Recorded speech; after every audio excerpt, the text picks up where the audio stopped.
Hi everyone, the Canadian Football League draft is coming on May the 3rd. I'm not exactly sure what the Calgary Stampeders are doing in their offices right now. Obviously, they're getting ready for the draft.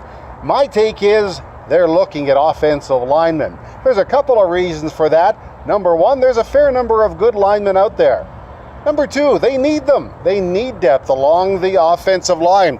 Let's just take a look at some of the departures over the last few years.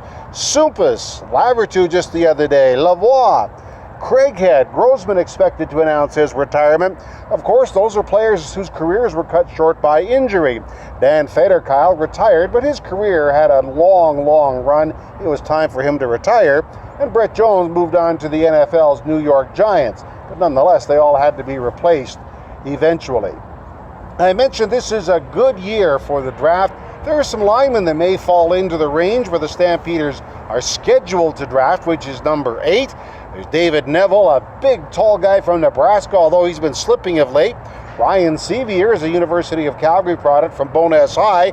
He's a very powerful, but he's got guard-only potential, at least right now at this stage. That's okay, but we'll see how that plays out. Peter Godber is a big lineman as well from Rice University, pretty close to pro-ready, but his agent has had a history of holding out players who are selected in the first rounds. There may be others, of course, and maybe the Stampeders will trade.